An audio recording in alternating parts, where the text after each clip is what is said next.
குட்டி சிசர். இந்த குட்டி சிசர் பற்றி நான் சொல்லணும் அப்படின்னு நினச்சேன். நிறைய பேருக்கு வந்து தெரியலை.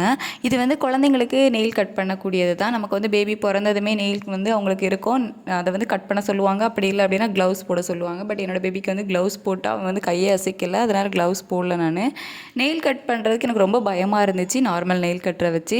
சரி நம்ம வேறு ஏதாவது சர்ச் பண்ணி பார்க்கலாம் அப்படின்னு பார்க்கும்போது தான் நான் கண்டுபிடிச்சது தான் இந்த சின்ன நெயில் கட்டர்.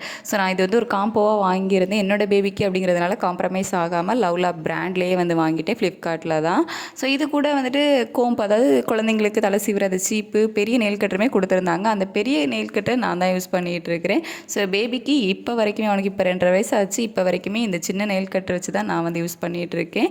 ஸோ மெயினாக நான் இது யூஸ் பண்ணுறதுக்கு காரணம் எனக்கு பயம். அந்த பெரிய நெயில் கட்டர் வச்சு அவனுக்கு நெயில் கட் பண்ணுறதுக்கு பயம். ஸோ அதனால தான். நெயில் கட் பண்ணியாச்சு, நெயில் கட் பண்ணியாச்சு, 2 கையிலையும் கட் பண்ணியாச்சு, 2 கையிலையும் கட் பண்ணியாச்சு. சின்ன வயசுலேருந்தே அவன் முழிச்சிருக்கும் போது மட்டும்தான் நான் வந்து நகம் வெட்டிகிட்டு இருக்கேன். அப்படியே வந்து பழக்கப்படுத்திட்டேன். ஸோ இதை வச்சு வெட்டுறதுனால ரொம்ப ஈஸியாகவும் சேஃப்டியாகவும் இருக்குது.